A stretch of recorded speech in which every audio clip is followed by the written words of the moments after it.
Spider-Man: Sins Past is a comic book about Spider-Man, written by Marvel Comics. The end. Ugh, please God, let it be quick, let it be quick. Spider-Man: Sins Past is a 6-issue arc within the 616 universe, and it's pretty not good? I mean, what can you really expect when you have writers like, JMS?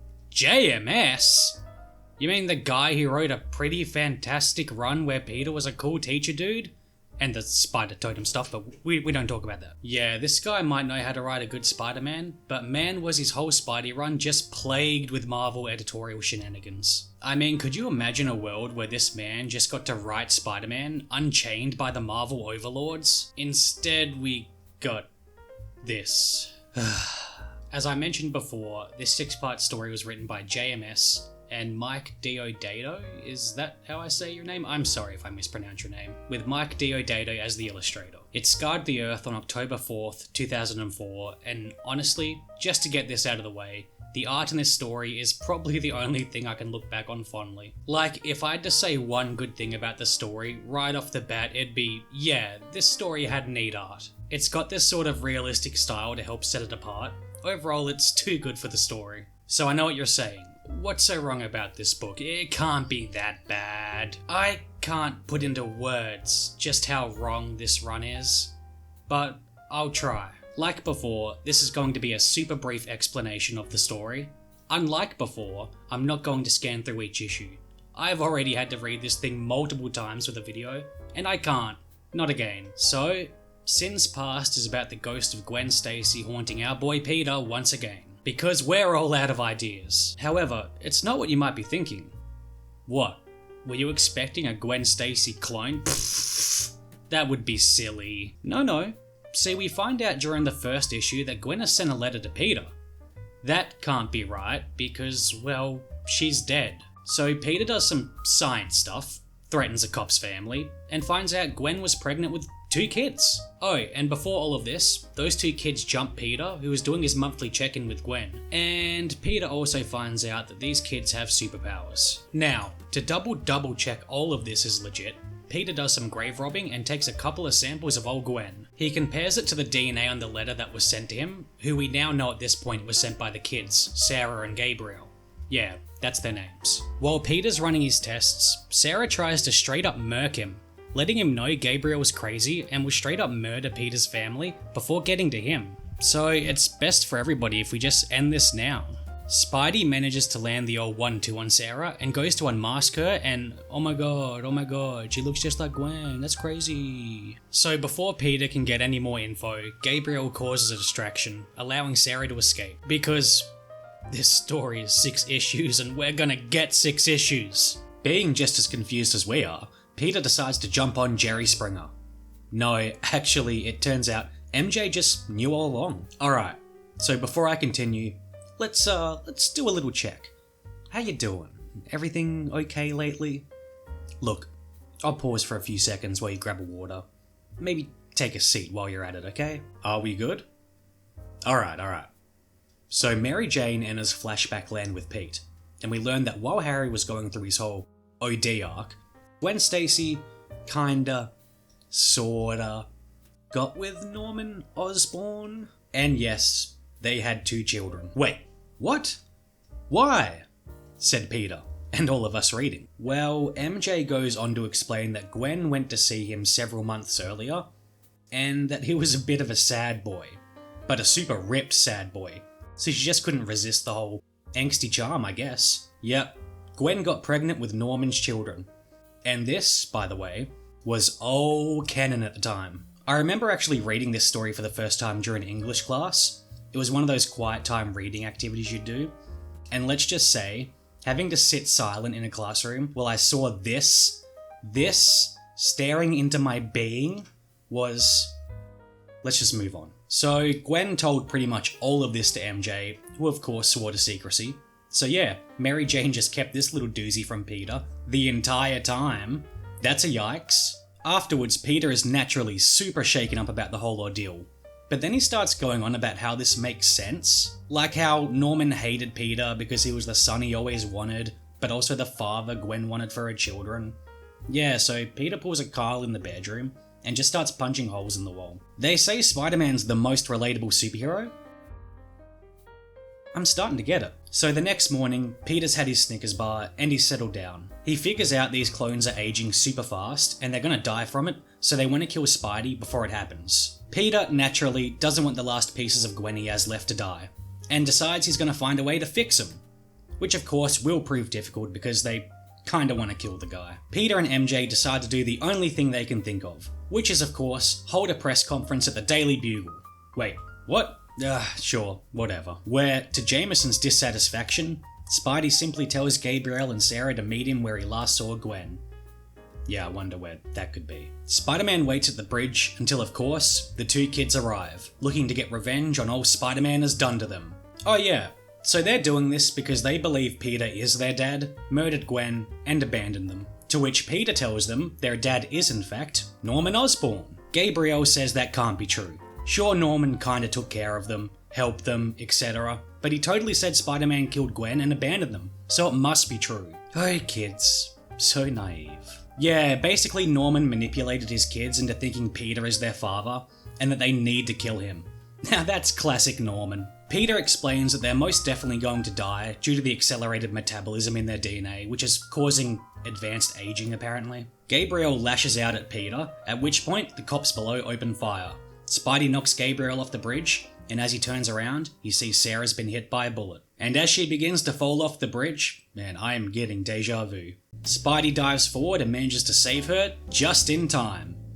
Woo. As he swings off with her, we see Gabriel emerge from the water below. I think it's kind of funny that Peter doesn't even bother to save Gabriel after knocking him off the bridge. Like, I know Peter knows the guy will be fine with superpowers, but it's just funny to see Spidey immediately jump after Sarah right after he smacked Gabriel off the same bridge. Like, that's what you get for looking like your dad, kid. This was supposed to be a quick recap. So anyway, while Sarah is undergoing surgery, Peter learns that she needs blood. However, since her blood is riddled with goblin, she needs special blood. To which Peter points out he totally has special blood. Oh, also, while all this is happening, Gabriel has uncovered Norman's hideout, and through an old video recording Norman left, he basically learns what we already know. Norman mentions through this recording that the reason the kids suffer from the accelerated aging is due to the fact that they're only half goblin thanks to Gwen. And he's been keeping another spicy batch of goblin formula for the kids and Peter if he ever decides to switch gigs. Oh, and he's made some nice goblin suits to go nicely with it all. Look at them, they look cool. If I have to say one nice thing about this book, aside from the art, it's the page where Peter is giving blood and Gabriel is taking the serum. The way they contrast both scenes is really nicely done, and I do kind of like the whole Peter and Norman having the ultimate battle through a simple blood transfer. Anyway, we find out later when Peter wakes up that the transfer worked, and the story is finally... Oh wait, Gabriel. Yeah, so he suits up and rampages through the hospital, grabbing Spidey and taking him for a ride. Now, Spidey can't do much here since he's pretty weak from the whole blood transfer thing. Thankfully, Sarah is a crack shot and she manages to hit Gabriel's goblin glider, causing it to explode. Before Peter can really get a word in, Sarah vanishes and we cut to see Gabriel on a beach, with zero recollection of what happened. You lucky bugger. The end. Yep. They wiped this one from the history books for a reason, folks. I mean, how in the world did something like this even get made, you ask? Well, I did some digging, and honestly... we ain't found shit! Naturally, Marvel want to sweep this one under the rug, but it's disappointing to find there just isn't much information out there as to why this story happened, whose idea it was, and why it even got made. I mean, was it a JMS original idea, or one forced by Editorial? I'm afraid we'll probably never know. But, I mean, if I had to guess... One thing we do know post-release of the story is that JMS would have done Sins Past a little differently. It seems he originally wanted Sarah and Gabriel to be Peter's kids, however the higher-ups at Marvel shut the door on the idea, claiming it would age Peter up. God, anything but. This might have made the story a tad better, but even still, the idea of having Gwen continue to haunt Peter like this is, well, lazy. Which is the whole problem with the story. It's not as if you can change and rearrange pieces of it to make it any better, when it's fundamentally built on pure laziness and shock factor. I mean, it's like getting a raw hamburger with a tomato.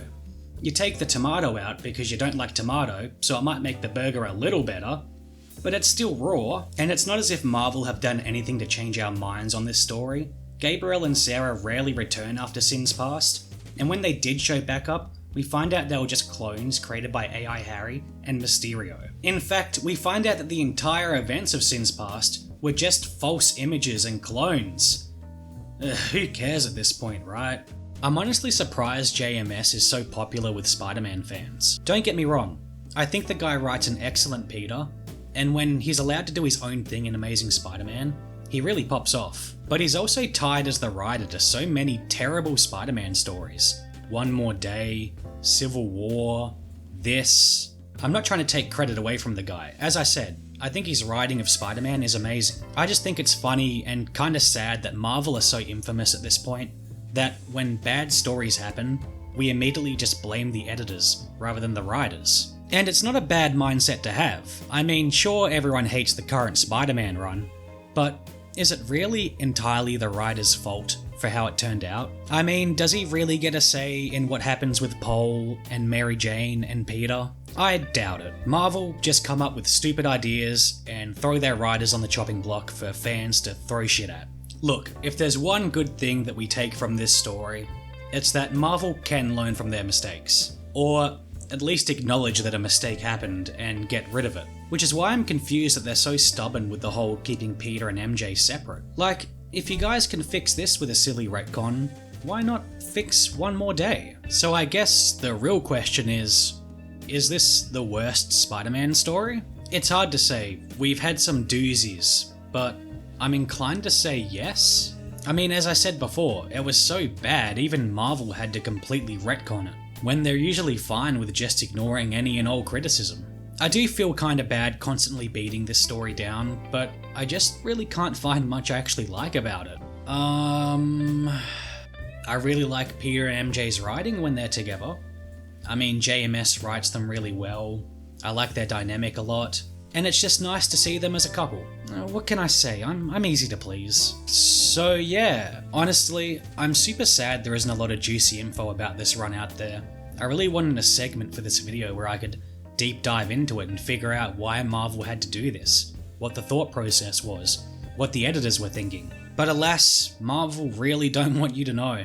Hi guys, I just wanted to take the time to say thank you for watching my content. I didn't expect that last video to do as well as it has, and I'm super grateful for it. In terms of future content, I've got a few more videos planned about stories that I'd like to talk about. All of them, of course, Spider-Man related. But I would also like to cover Spider-Man stories that maybe haven't been covered as much on the internet. So if there's a Spider-Man story you know, and you don't think it's been covered well enough, put it in the comments and I'll give it a read and maybe make a video on it. On top of that, I mentioned earlier that I was going to do a deep dive on Sins Past and have a segment where I kind of figure out what happened in the editorial room for this to happen. Only to, of course, be let down when there wasn't any news about it really at all, but you know, should I really be surprised? It is still an idea I'd like to do, I just need to find a Spider-Man story that has a little bit more behind the scenes information. So yeah, thank you for watching. If you really liked this video and want to see more content like this in the future, do the cool YouTuber thing, like, comment, maybe subscribe.